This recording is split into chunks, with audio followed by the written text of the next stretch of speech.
Of கிரிட்டிசிசம்னு என்னால் உறுதியாக சொல்லிட முடியும். அவ்வளோ ஒரு கருத்து சொல்லியே ஆகணும்னு ஒரு வெறி இருக்குது காமன் மக்கள். அதாவது அறிமுகம் வெளியில் காமிச்சிக்கப்படாத சில பேருக்கு தான் அது இருக்குது. அது உங்களை தாக்குறதே இல்லையா?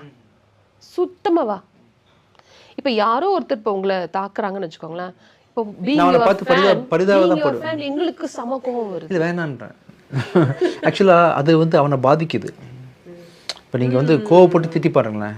ஒருத்தன் அசிங்கமாக மனசுக்குள்ளே 10 கெட்ட வார்த்தை போட்டு திட்டி பாருங்கள். நீங்கள் என்ன ஆவீங்க தெரியுமா? ஆக்சுவலாக உங்கள் தோற்றம் மாறும், உங்கள் சிந்தனை மாறும், உங்கள் ஹேபிட் மாறும், ஜீனில் கலக்கும், நீங்கள் மாறுவீங்க. இதே தான் உங்கள் வீட்டில் பண்ணுவீங்க, ஃப்ரெண்ட்ஸ்கிட்ட பண்ணுவீங்க.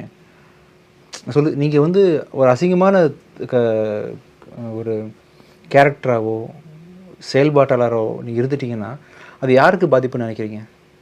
இன்னொருத்தனை அசிங்கமாக திட்டோம், நம்ம வந்து ஆன்லைனில் கெத்து காட்டிட்டோம் அப்படின்னு நீங்கள் நினைக்கலாம். அது யாருக்கு பாதிப்புன்னு நினைக்கிறீங்க? அது நமக்கு தான் பாதிப்பு. ஆக்சுவலாக அப்படியே மாறிடுவோம். புரியுதுங்களா? சிலர் தோற்றம் வந்து பார்த்திங்கன்னா வயசாக அப்படியே மாறும். ப்ளசண்ட்டாக இருப்பாங்க. சில வயசானவங்களை பார்க்கும்போது முகமே பார்த்தா அப்படியே பேசணும் போல தோணும். சிலர் முகம் வந்து ஒரு மாதிரி வயசாக ஒரு சின்ன ஒரு எப்போவுமே சிறு மூஞ்சியை வச்சுக்கணும் அப்படின்னு சிலர் நினைப்பாங்க. மேபி சில ஃபைனான்சியஸாக இருக்கலாம். அந்த கடினமான தோற்றத்தை கொடுத்தா தான் அவங்க பணம் கொடுப்பாங்கன்றதுக்காக அப்படியே வச்சு மூஞ்சி இப்படி மாறிடும் ஆக்சுவலாக.